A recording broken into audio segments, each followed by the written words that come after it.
suicídios.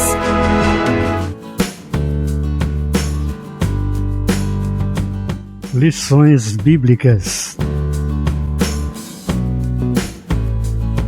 Quando Deus se revela ao homem.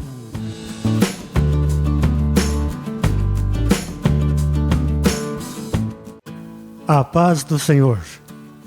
Nesta semana, em nosso resumo da lição 12, vamos estudar sobre quando Deus se revela ao homem. A revelação de um Deus pessoal, a revelação de um Deus sábio, a revelação de um Deus poderoso e justo. Quer saber mais sobre este importante assunto? Fique conosco.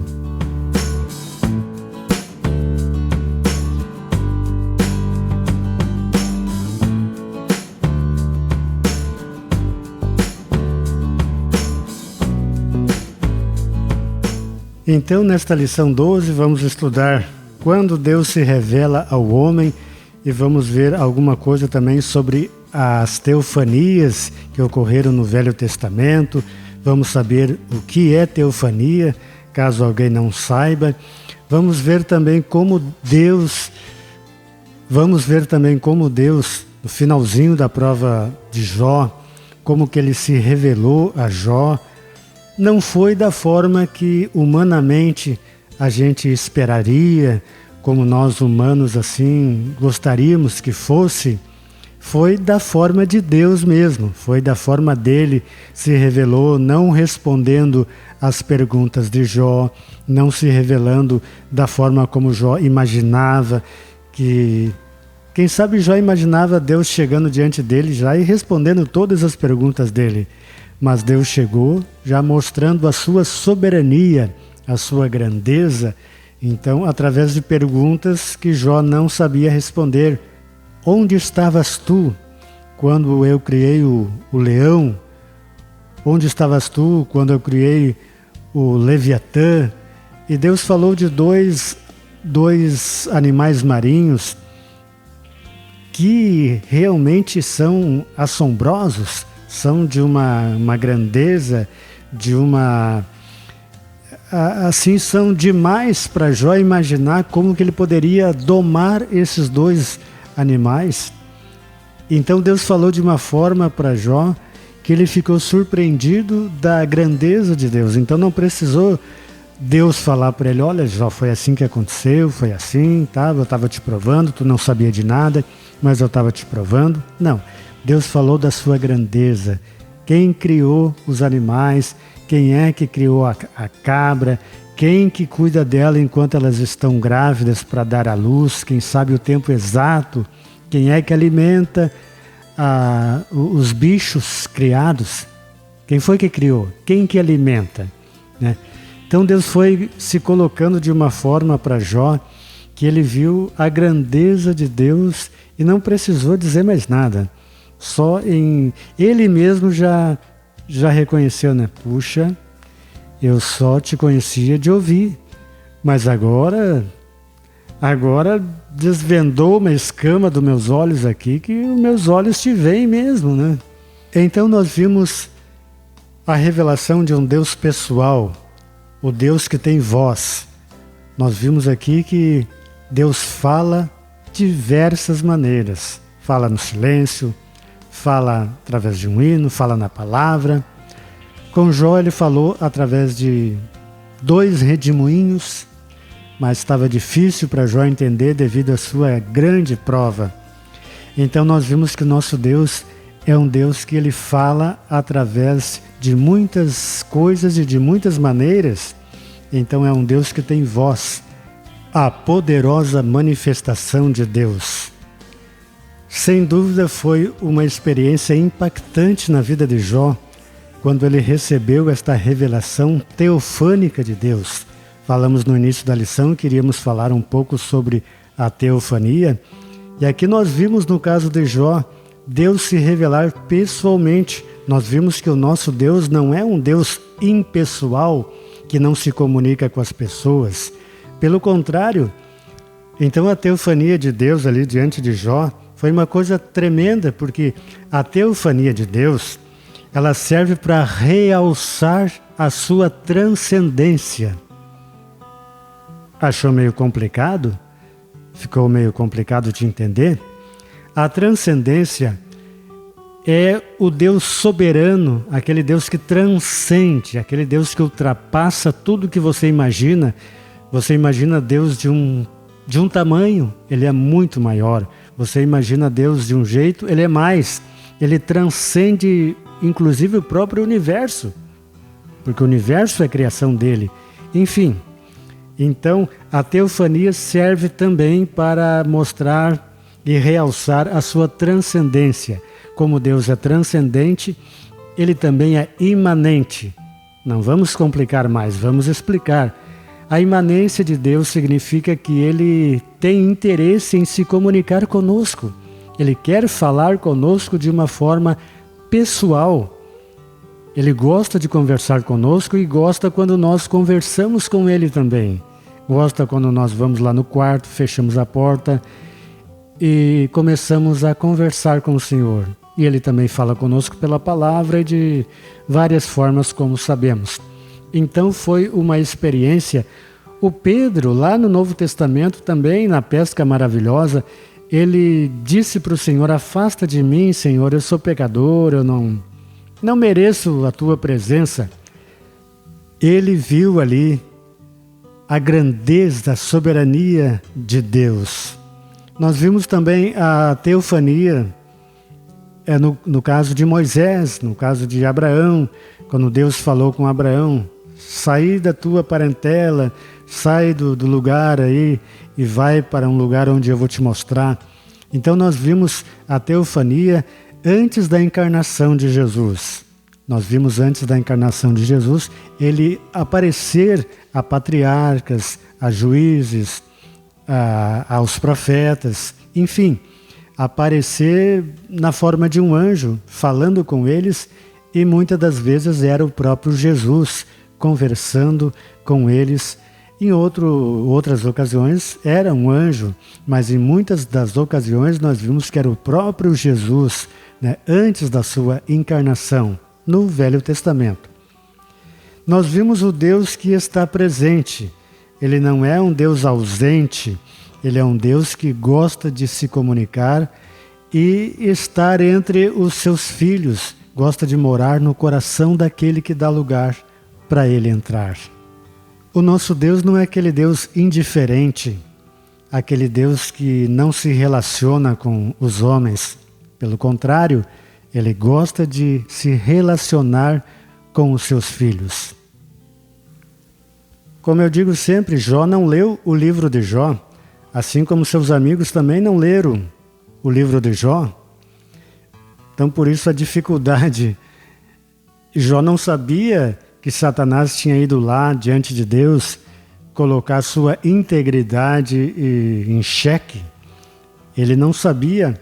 Então, por isso, a sua angústia, o silêncio de Deus, então se tornou uma coisa muito angustiante, sem ele saber a origem daquele problema.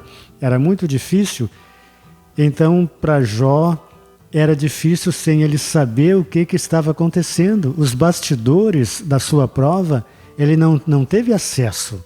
Então, para nós que lemos o seu livro, é muito fácil, a gente já de início já percebe o que acontece, qual o motivo da prova.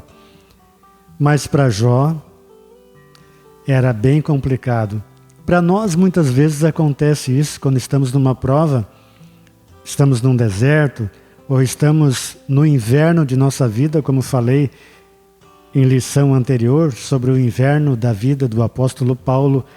A vida do apóstolo é baseada e pode ser comparada a 4 estações, né? Nós vamos deixar o card aqui para você conferir a lição anterior, onde falamos sobre isso. E Jó também teve esse inverno na sua vida. Então fica no card ali para você conferir esta parte deste estudo. A revelação de um Deus sábio. Na mecânica celeste, Deus então contempla o universo.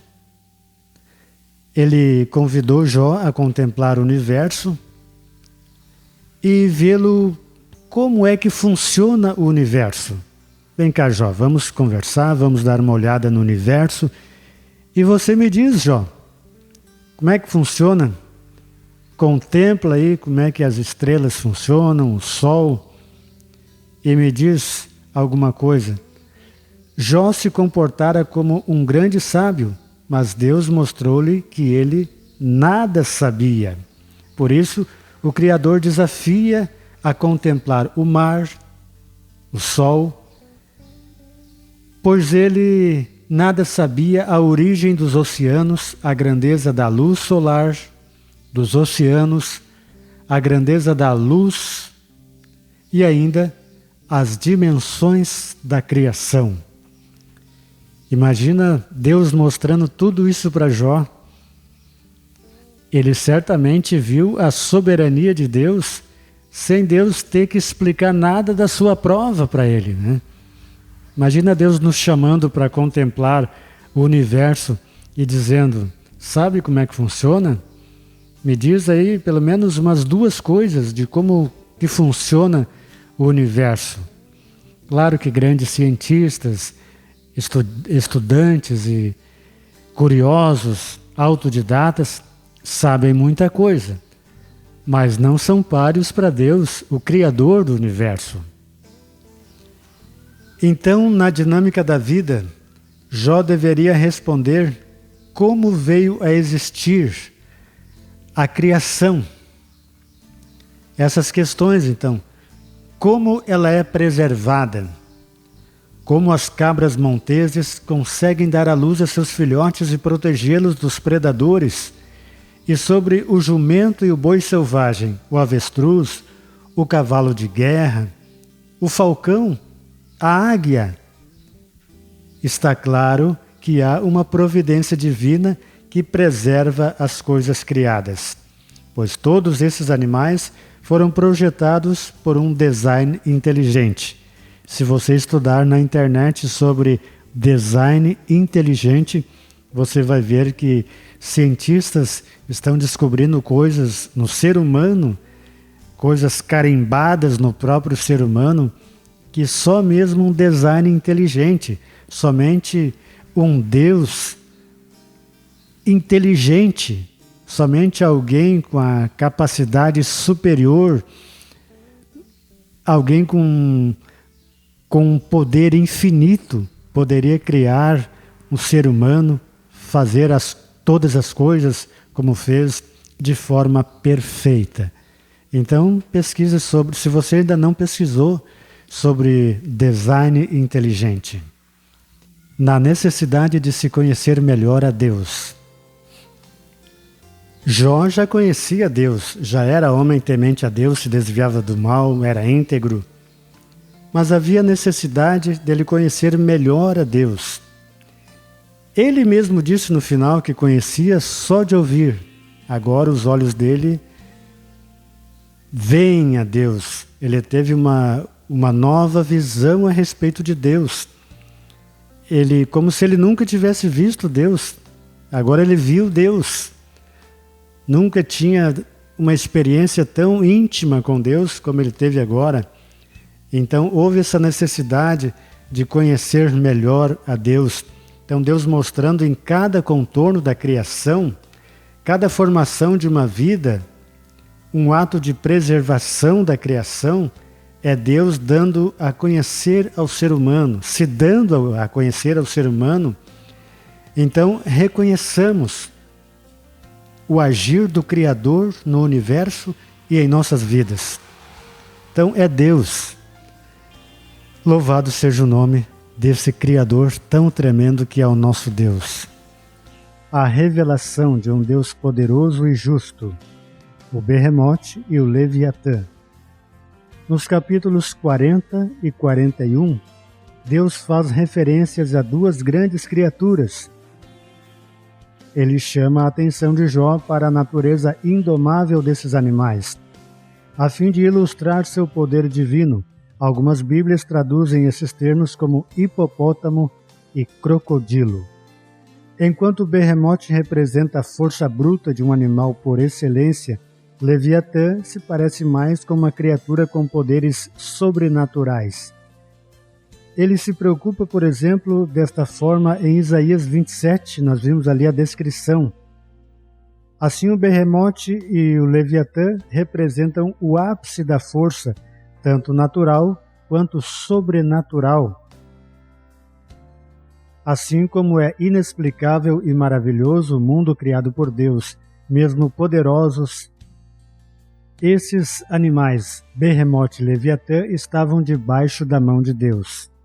Deus queria que Jó domasse esses dois animais grandes, poderosos. Deus queria que Jó domesticasse eles. Deus estava dizendo para Jó: você está vendo o quanto você é pequeno? Você está vendo a minha soberania? Deus não respondeu a Jó da maneira como ele esperava, da maneira que ele imaginava. Deus falando da sua luta, da sua prova, mas Deus mostrou para ele a sua soberania. E Deus falou de apenas dois animais, né? Behemoth e Leviatã, um animal marinho grande, poderoso, assombroso. Então Deus disse para Jó: doma ele, doma esse animal, pega o Behemoth, vai lá e domestica ele, leva ele para casa e faz ele o teu bichinho de estimação. Então Deus estava dizendo para ele, para Jó, que a sua soberania é inquestionável. Não tem que questionar e debater. Ele estava no controle desde o início da situação e Jó estava vendo que era por aí mesmo. Então Jó teve essa experiência de Deus mandar ele domesticar esses dois animais, mas jamais ele iria conseguir levar o Behemoth, o Leviatã para casa para fazer os seus bichinhos de estimação. Então Deus estava mostrando a sua soberania para Jó. Deus estava dizendo para ele o quanto ele era grande, estava no controle de todas as coisas e mostrou. Deus chamou Jó para mostrar para ele como funcionava o universo, né? Como funcionava o sol, a lua, a terra, o mar, o céu, o inferno. Então, muito embora o céu está tão distante do inferno, mas Deus tem o controle de todas as coisas. Ele está no controle, Ele domina todas as situações, seja elas quais forem.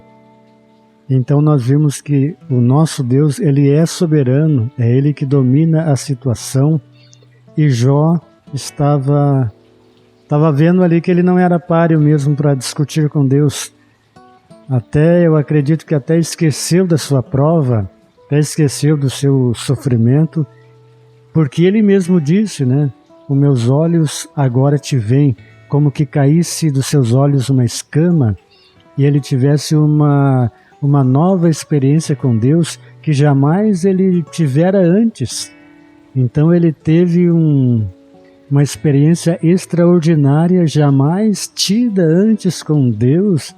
Vamos dizer assim, então, que Jó se converteu de verdade naquele momento final da sua prova. Então Jó não era capaz de domesticar, de domar esses dois animais. Como ele poderia chegar diante de Deus e se justificar e dizer que ele poderia fazer melhor, poderia a sua justiça ser...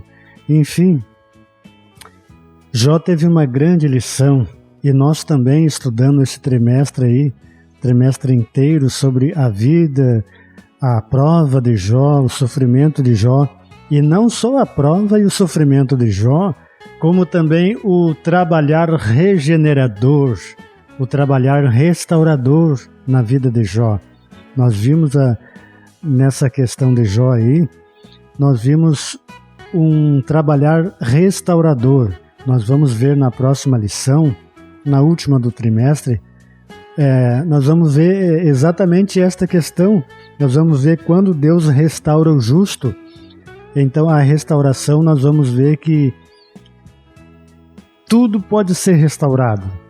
Tudo pode ser restaurado. Pega um sofá velho e restaura, pega um carro velho amassado e restaura. Então tudo pode ser restaurado. O ser humano muitas vezes ele acha que a sua vida não tem mais jeito, que está tudo acabado, que para ele só mesmo um fim mesmo, para ele poder vencer os seus problemas, mas não. Nós vimos que Deus restaura. Nós vamos ver na próxima lição sobre esse assunto. Mas ao longo do trimestre, nós vimos um trabalhar de Deus na vida do ser humano. Quando Ele dá esse espaço, nós vimos que é divino, é lindo o trabalhar regenerador e restaurador na vida da pessoa, assim como foi com Jó. O relógio da Redescoberta da Palavra aqui do canal já está nos mandando parar, porque já fizemos um resumo da lição 12. E nós queremos convidar você a estar conosco na próxima semana. Como já disse, vamos estudar quando Deus restaura o justo. Muito obrigado a você que já esteve conosco durante essas lições, você que assistiu um pedaço, assistiu todas as lições, assistiu um pouco, de uma maneira ou de outra esteve com a gente por um breve momento, por um longo momento. Continue orando por nós, pelo irmão Enio, para que Deus possa em 2021 continuar nos abençoando aqui no canal Redescoberta da Palavra, para levar esta mensagem de ensino e Deus assim ser glorificado e juntos aprendermos a palavra de Deus. Deus te abençoe, um abençoadíssimo 2021 para você e sua família. Amaldiçoa este Deus e morra de uma vez por todas, ponha nesta história um fim. Como uma louca falas tu, mulher, amaldiçoa o dia em que eu nasci, mas ao Senhor adorarei.